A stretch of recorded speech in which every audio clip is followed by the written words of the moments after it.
जैसे मैंने क्या किया, प्रेशर डिफरेंस क्रिएट किया तो पानी फ्लो कर गया। देखो, अगर लिक्विड मोशन में तो उसके पास काइनेटिक एनर्जी होगी। अगर आपको एनर्जी कैलकुलेट करनी है तो हम हमेशा वर्क कैलकुलेट करते हैं। आपने आपके घर में ये पाइप देखी होगी और आपने हमेशा ऑब्जर्व किया होगा कि इस पाइप के अंदर पानी होता है। अगर फ्लोइंग लिक्विड हाइट पे देन श्योरली उसके पास पोटेंशियल एनर्जी होगी। So hello, how are you?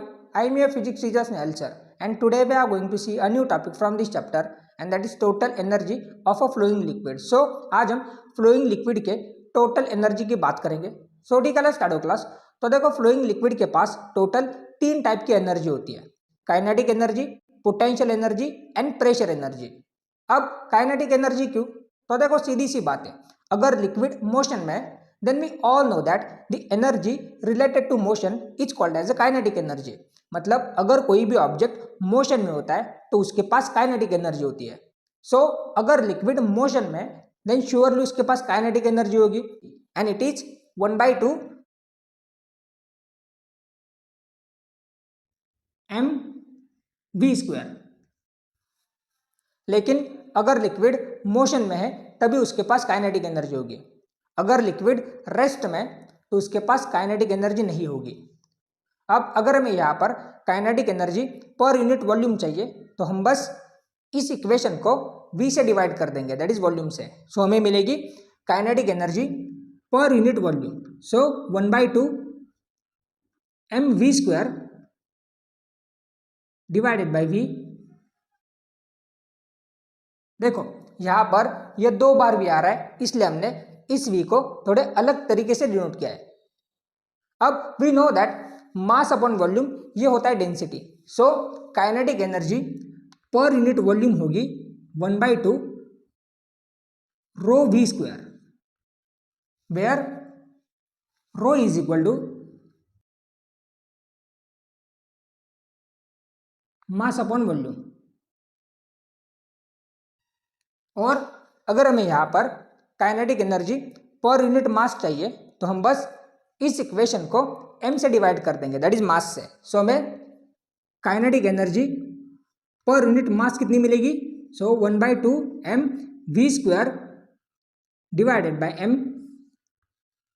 अब यहां से ये m और m कैंसिल होगा। सो हमें kinetic energy per unit mass कितनी मिलेगी? So 1/2 v²। सो ये होती है काइनेटिक एनर्जी। अब पोटेंशियल एनर्जी।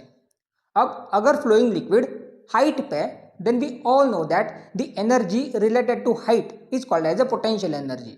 सो अगर लिक्विड हाइट पे तो उसके पास पोटेंशियल एनर्जी भी होगी एंड इट इज mgh।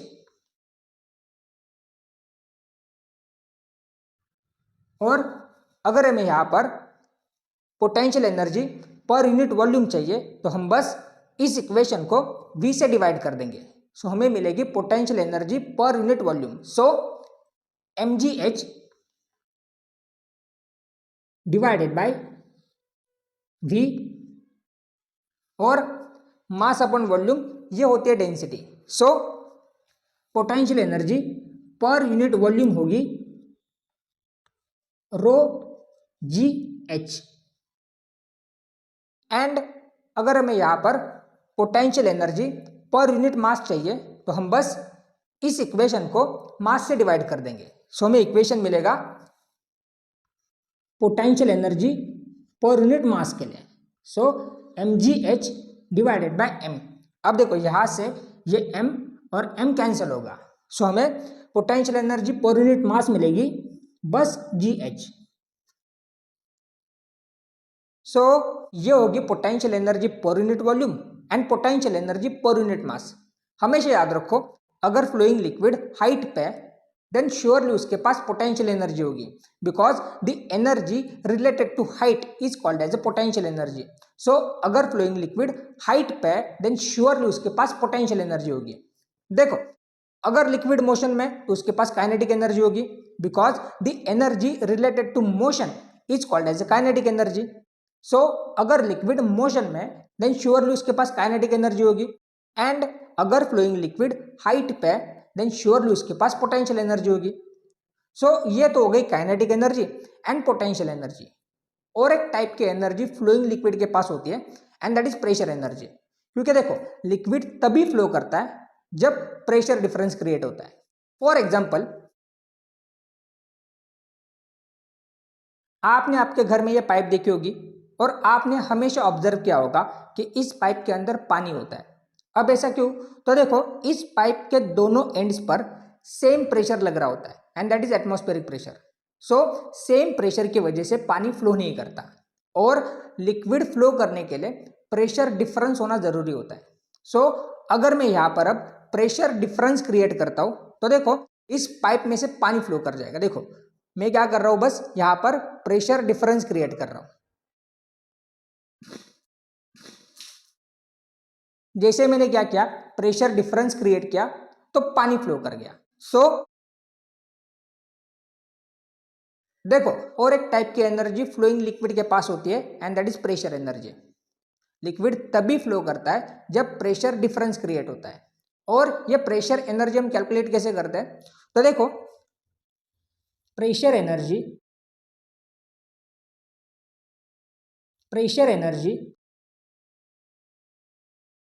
देखो एनर्जी होती है कैपेसिटी टू डू वर्क। सो अगर हमें यहाँ पर प्रेशर एनर्जी कैलकुलेट करनी है तो हम वर्क कैलकुलेट करते हैं। हमेशा याद रखो अगर आपको एनर्जी कैलकुलेट करनी है तो हम हमेशा वर्क कैलकुलेट करते हैं। So pressure energy is equal to work, और वर्क होता है फोर्स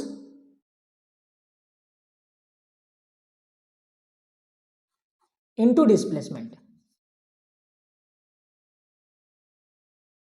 अब यहां पर हम force is equal to pressure into area substitute करेंगे because we know that pressure is equal to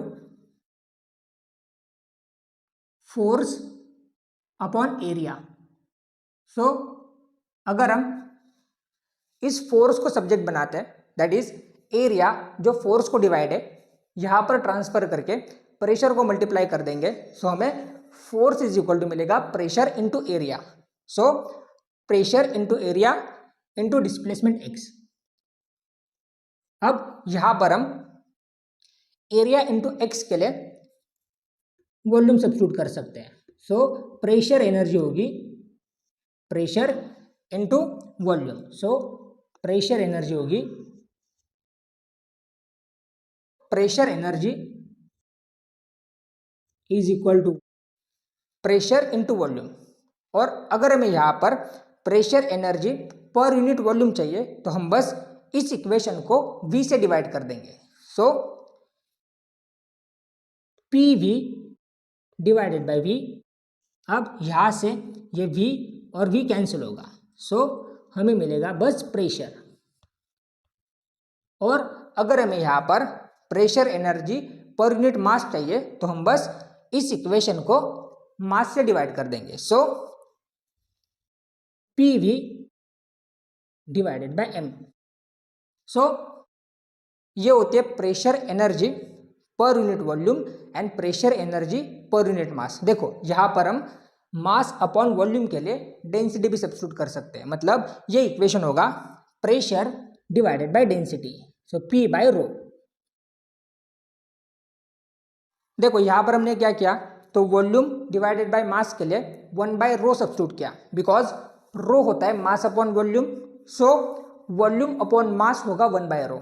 सो ये होगी pressure energy per unit volume and pressure energy per unit mass. So आज के लिए बस इतना ही। अगर आपको वीडियो अच्छे लग रहे सो प्लीज़ लाइक कर देना, चैनल को सब्सक्राइब कर देना, शेयर कर देना and thank you so much for your time.